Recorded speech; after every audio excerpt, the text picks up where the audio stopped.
I accidentally rescued the kidnapped young miss of the wealthy Golden Authority family. To repay the favor, Master Shun, the richest man in the city, offered me 2 choices. The first was a small goal worth 1 billion RMB. The second was to marry his young granddaughter to me. Without a moment's hesitation, I chose the billion.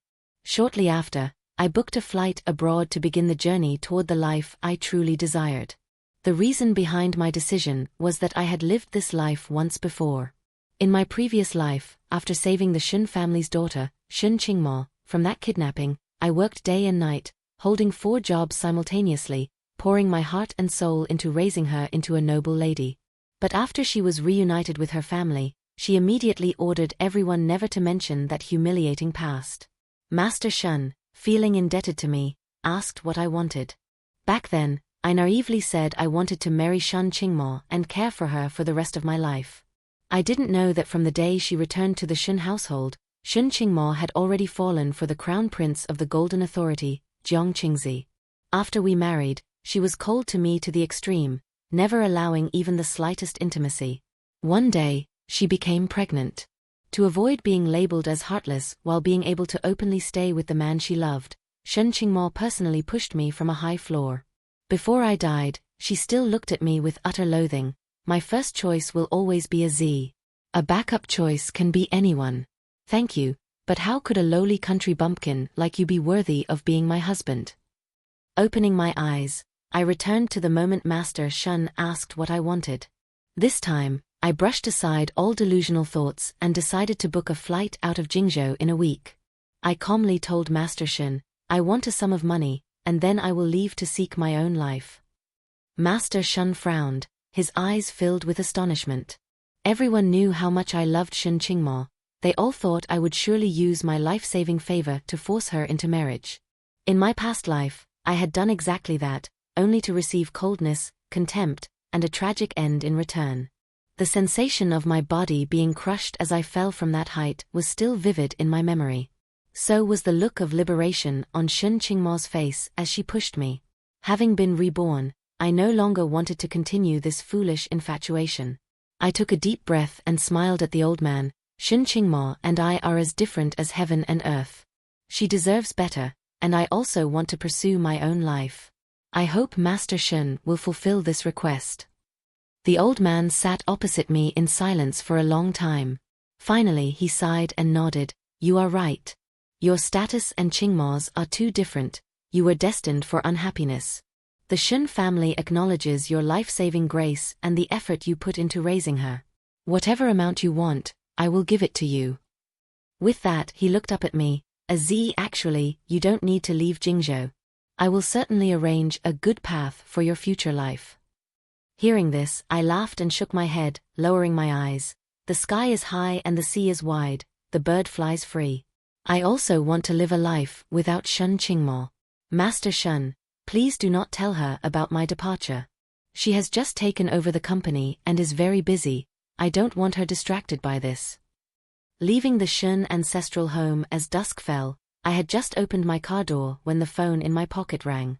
It was Shun Qingmo. In my previous life at this time, she and Jiang Qingzi had already confessed their feelings to each other, but I had used that life-saving favor to have the old man force her to marry me.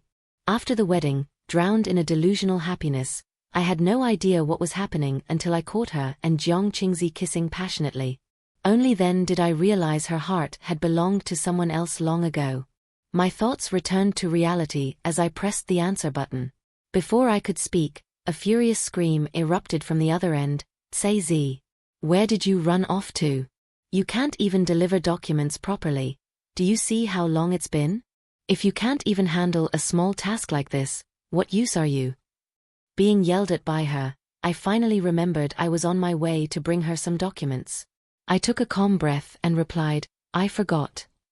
If this were before, I would have bowed and scraped to apologize before rushing over, but now I was tired. The other end of the line was silent for a long time, as if she hadn't yet reacted. After a moment, she said coldly, You could forget? You really have the brain of a pig. Fine, just cook dinner. I'm coming home now. With that, Shun Qingmo immediately hung up. I stared at the phone screen, unable to suppress a pang of bitterness as tears welled in the corners of my eyes. A second later, I quickly opened an app and purchased a flight ticket abroad, departing in 1 week. 5 years ago, in a small county, I happened to save Shun Qingmo when she was kidnapped and fell down a cliff. Back then, she was seriously injured and had lost her memory. I spent every penny I had to save her life. The police couldn't find any information on her relatives, so they told me to look after her temporarily. And so, I cared for her for 5 years. After recovering, she was not only intelligent but possessed a stunning beauty. The villagers used to tease, "Aziz, you've truly picked up a wife to bring home." I was too clumsy to argue, but my heart was filled with joy. As an orphan, Shun Qingmo's appearance changed my life. I dropped out of school and worked 4 jobs so she could study and dress well. She had also treated me very well once, secretly working part-time to buy me clothes and standing out in the freezing winter to welcome me home from work. Those days of sharing sweetness and bitterness lasted until her family found her. It turned out she was the prestigious heiress of the Golden Authority clan. The day we left the small county, Shun Qingmo held my hand gently. "Aziz, come with me. From now on, let me take care of you." But when I opened the door to the house, the dim light in the living room snapped me out of the memory. Shun Qingmo was wearing an expensive black dress, sitting on the sofa with a somber face. Hearing me, she turned her head, her voice as cold as cracking ice. "Where did you go? Didn't I tell you to stay home obediently?"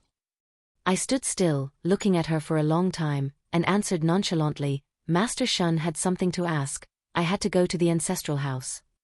After saying that, I stepped into the kitchen and put on an apron. Shun Qingmo immediately flared up and rushed into the kitchen, screaming, "Caizi, are you trying to cause trouble? What kind of attitude is that to use with me?" In my previous life, I thought she was just busy and easily irritated, but now I understood, when love is gone, people don't bother with politeness. I took a deep breath and put down the knife. "Then what attitude do you want me to use?" "Shun Qingmo, I owe you nothing." She clenched her fists until they cracked, her eyes widening as she laughed coldly. "Owe me nothing? Caizi, if it wasn't for me, do you think you could stay in this house or drive this car? Don't forget you're just an orphan from a small county." The words were like a knife stabbing into my already shattered heart. A moment later, just as she was about to open her mouth, the phone rang. The screen displayed 2 words, "Qingzi." Her voice suddenly became terrifyingly gentle. "Qingzi, don't worry, I'm coming to pick you up right now. Stay in the car obediently." She hurried away without even glancing at me. As the door closed, I slumped onto the cold floor, tears falling silently. I sobbed and clutched my chest, wondering in pain, "Shun Qingmo, every time you call that name, do you think of me, this is Z or him?" She didn't come home that night. The next morning, I saw photos of Jiang Qingzi carrying her into a villa appearing on the trending news. Everyone praised them as a match made in heaven. Right, they belonged to the same world, while I was just a stranger who happened to save her life. In 3 days, I finished preparing my travel documents. Shun Qingmo was right. Without her, I wouldn't have this life, so between us, let's consider the debt settled. Before leaving, I went into a store to choose a tie for Master Shun as a parting gift. Just as I pushed the door open, I saw Shun Qingmo gently helping Jiang Qingzi try on a tie. The smile on her face vanished the moment she saw me. She frowned harshly. "Are you stalking me?" I froze. Before I could explain, Jiang Qingzi spoke up, his smile full of mockery. "This must be Mr. Tsai, Qingmo's life-saving benefactor, right?" Losing my composure, I replied sharply, "And what if I am?" Shun Qingmo shouted, "Caizi, watch your tone." I gave a faint smile. Did I say something wrong? Jiang Qingzi feigned a peacemaking gesture, tugging at her sleeve while looking at me with undisguised contempt.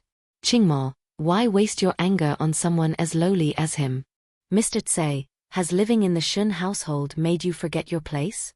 Don't forget, if you hadn't saved Qingmo, you wouldn't even have the right to stand here and speak to me in this lifetime."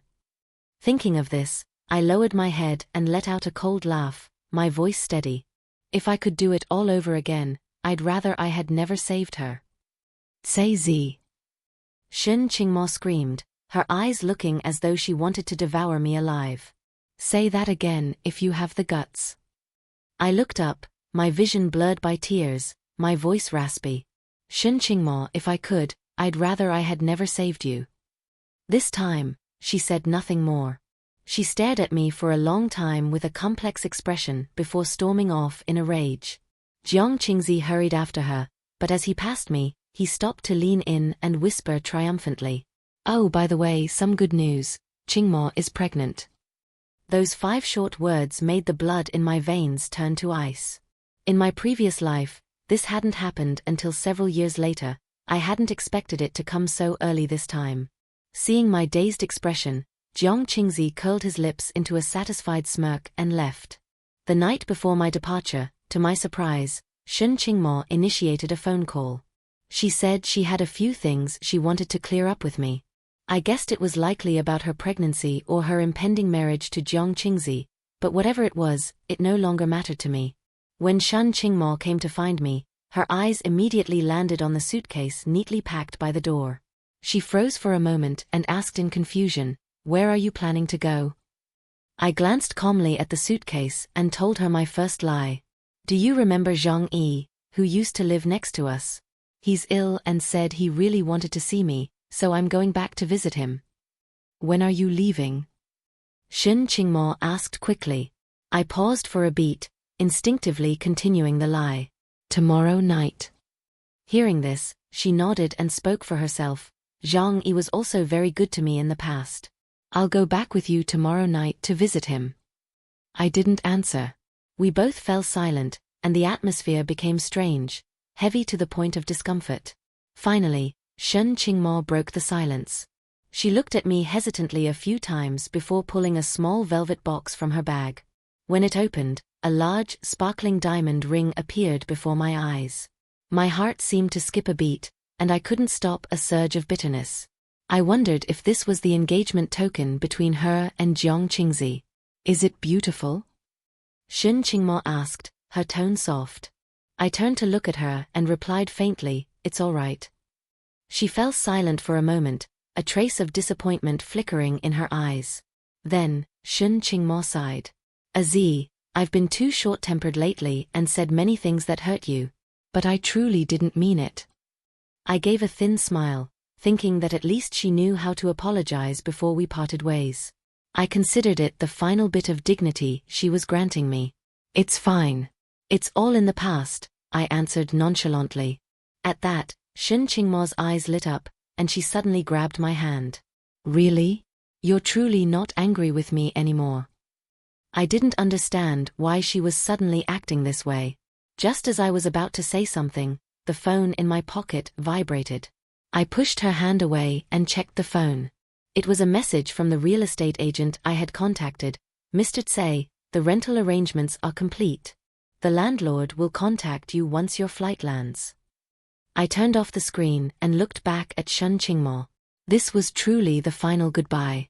Taking a deep breath, I gave her a rare, genuine smile. "Yeah, I'm not angry with you." Hearing this, Shen Qingmo breathed a sigh of relief and reached for my hand again, but I instinctively took a step back. That small action didn't escape her. Her smile stiffened, and a hint of confusion crossed her gaze. "Aziz, you really don't blame me? Actually, I have so much I want to tell you."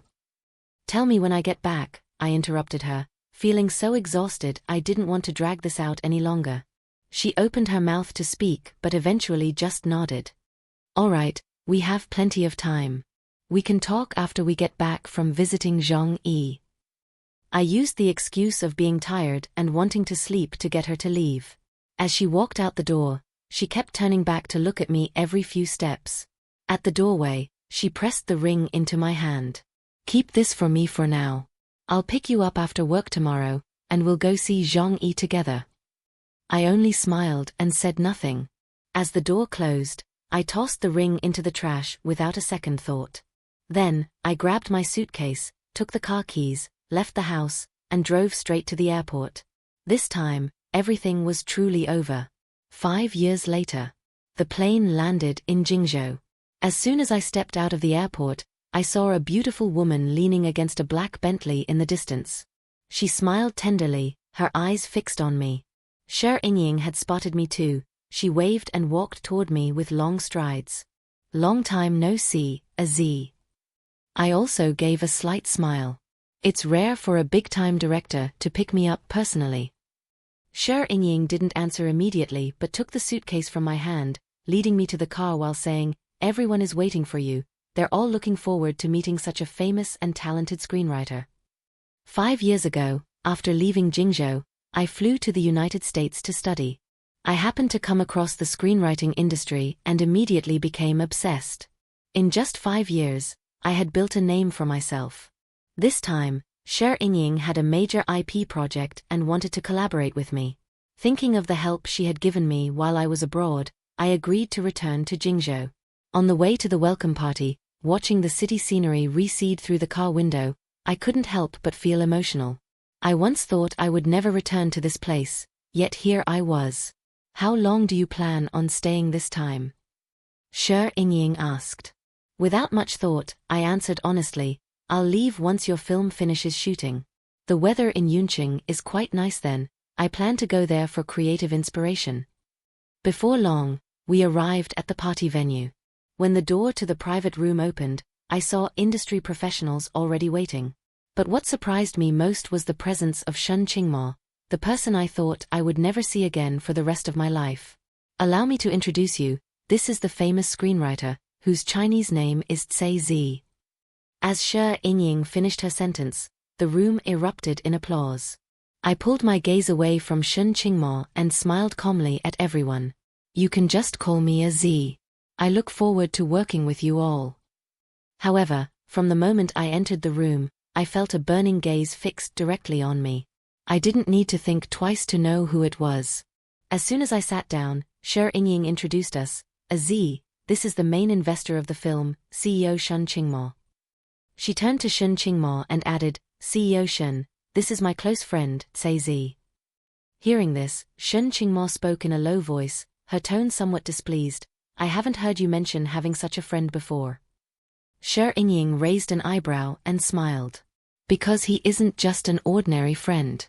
Besides, Z hasn't been living in Jingzhou, so it's understandable that CEO Shen hasn't met him yet." "Not an ordinary friend?" Shen Qingmo emphasized each word, letting out a soft, cold laugh. The atmosphere in the room instantly turned tense. I filled a glass of wine, stood up, and looked directly at Shen Qingmo. "CEO Shen, thank you for investing in See the Green Mountains.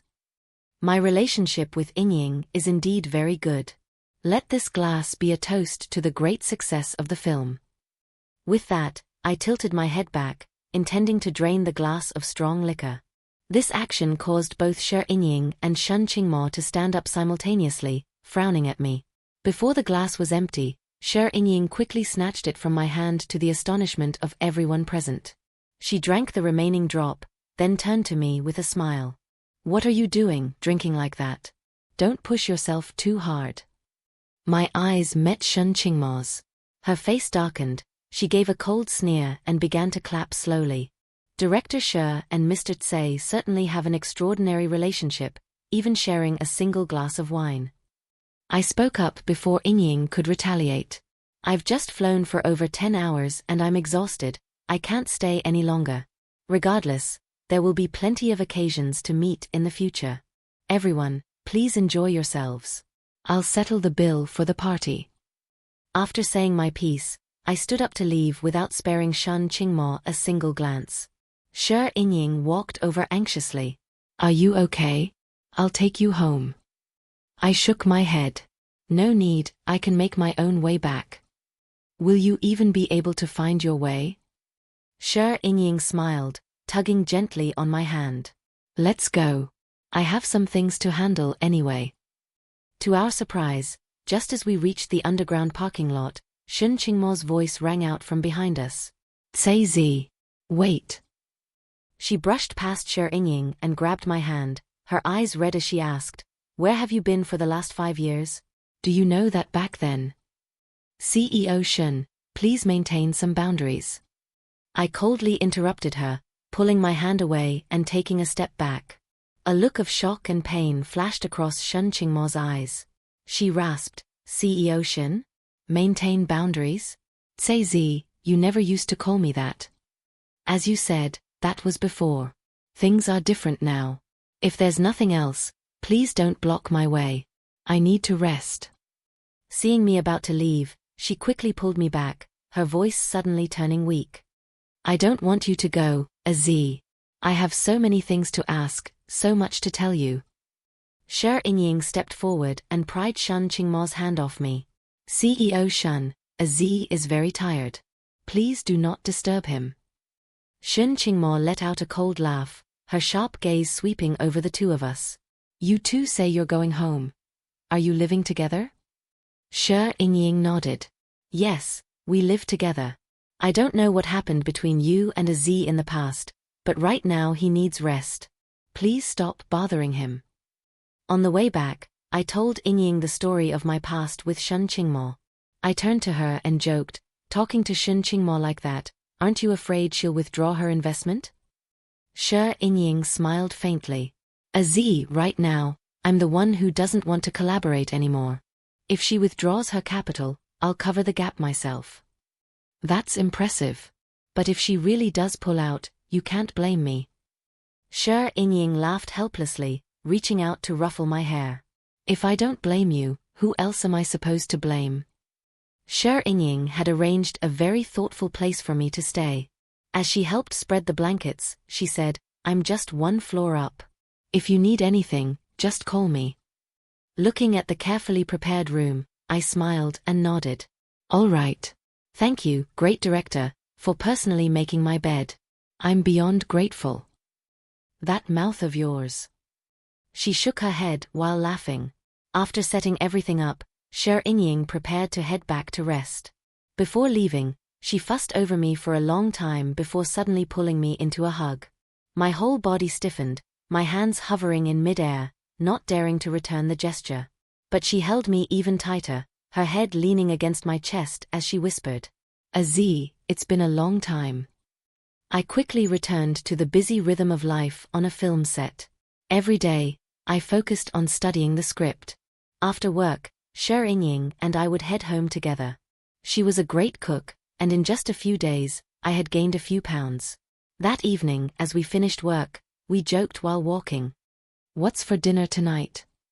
Shi Yingying tilted her head and asked with a smile, didn't you say you wanted sweet and sour pork ribs? Enough, Shi Yingying. Can't you see how much weight I've put on? As we were laughing and joking, Shun Qingmo suddenly appeared, blocking our path. Lately, she had been coming to the set frequently, but every time we met, she seemed to want to say something only to hesitate. I intentionally avoided her, giving her no opportunity. CEO Shun, if you're concerned about the progress and quality of the film, you can withdraw your investment right now. I won't even charge a contract violation fee, Shi Yingying said coldly. But Shun Qingmo didn't pay her any mind. She walked straight to me and spoke with a look of deep insecurity. Z, I want to invite you to dinner. I have so much I need to tell you. I let out a helpless sigh, knowing that if I didn't agree, she would only continue to harass me. I nodded and turned to Shi Yingying. You go on ahead. I'll talk to her. Z. Shi Yingying started to say something, but finally just bit her lip and looked at Shun Qingmo. I'll wait for you to come home for dinner. Once Shi Yingying's silhouette had completely disappeared, I turned back. Whatever it is, say it here. I don't think there is anything left for us to discuss. Confronted with my coldness, Shun Qingmo smiled bitterly. You lied to me. You clearly said you would wait for me to get back to talk, but when I went to find you, you had vanished. CEO Shun, that is in the past. I need to rest. Please stop bothering me. Shun Qingmo's voice began to tremble. I drove for an entire day and night back to that small county to find you, but Zhang Yi said you never returned. Z, do you know how desperate I felt at that moment? Looking at her pained expression, my heart remained unruffled. I was even wondering if Yingying was actually going to make those sweet and sour pork ribs later. Shun Qingmo, you chose Jiang Qingzi. I wish you both well. That is why I decided to leave. I paused for a moment and shrugged. Besides, There was never really anything between us to begin with. Say Z. Shun Qingmo shouted, her eyes turning red. You're saying we have no relationship? You're the one who saved me, you're the one who worked 4 jobs to raise me. And now you say none of it concerns you? Do you have a conscience? I burst out laughing, frowning at her. Isn't that a question I should be asking you? Shun Qingmo, do you have a conscience? Have you forgotten the things you once said to me? She was speechless, her mouth twitching for a long time. Z, whether you believe it or not, I truly know I was wrong. I had a dream. In that dream, you used your life-saving favor to force my father to marry me to you. Then I met Jiang Qingzi, I treated you terribly, and in the end, I was the one who caused your death. I was so regretful I went mad, I fell into depression and committed suicide to follow you. When I opened my eyes, I had returned to the time 2 days before you left. That's why I tried my best to keep you here. She hurriedly pulled out the velvet box containing the diamond ring I had once thrown away. I originally intended to propose to you, to make up for the hurts of the past. But you left without a word. I have been looking for you for 5 years. So, Shun Qingmo had also been reborn. I took a deep breath and replied coldly, but you are pregnant. As the child's mother, do you plan to just casually switch out its father? I was framed. She pleaded desperately. I am not pregnant. That was just a lie Jiang Qingzi made up to get you to give up on me. Please believe me. Looking at her expression, I knew it was the truth. But despite what had happened, I had no intention of turning back, nor did I plan to let her know that I also carried the memories of our past life. That's a nice story. But regardless, we can never go back. Don't disturb my peaceful life. I turned to walk away. She suddenly asked, her voice thick with despair, are you being this cold to me because of Shi Yingying? I paused but didn't look back. Even if it wasn't for her, I would still be cold to you. Because the warm, passionate Sei Zi was destroyed by your own hands. The moment I stepped into the house, I saw Shi Yingying busy in the kitchen. She gave a faint, tight smile. Wash your hands and let's eat. Knowing she was upset, I stood at the sink washing my hands for a long time.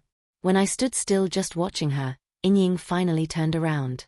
Go on out, it smells like grease in here. Sure Yingying, are you mad at me? The question made her freeze. Her voice turned somber. What right or status do I have to be mad at you? My heart sank.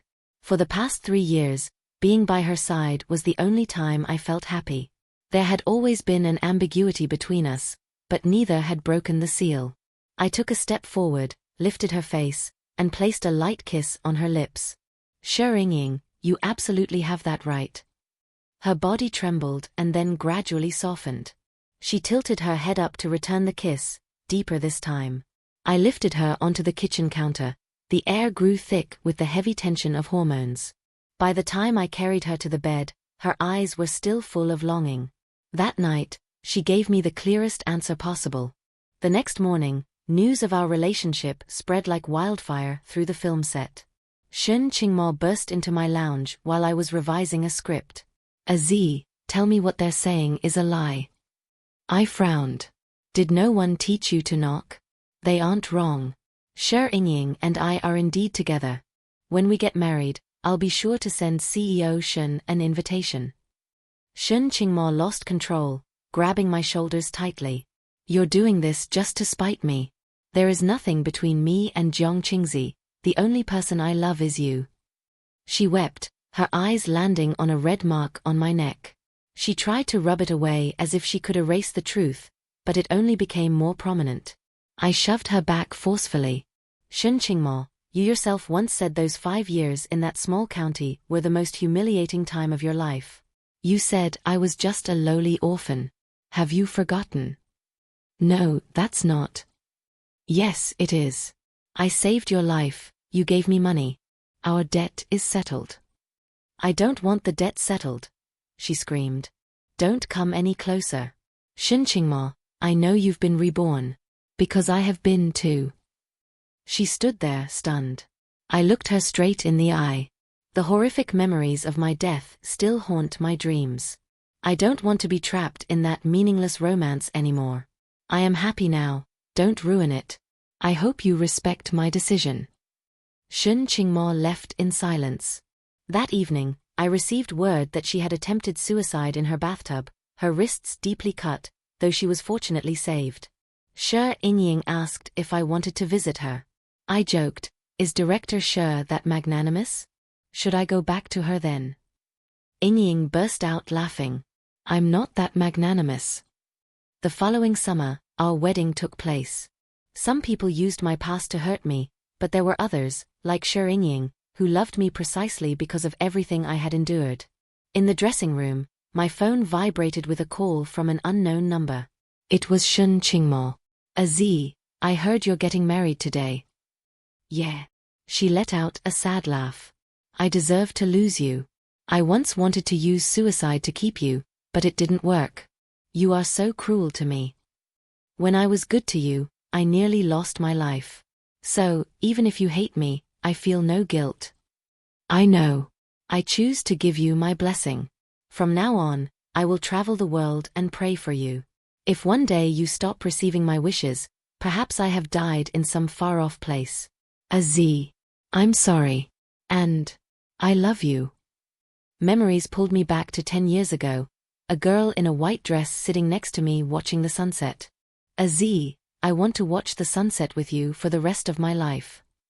The wedding march began to play. I hung up the phone, stepped out of the room, and walked toward a completely new life.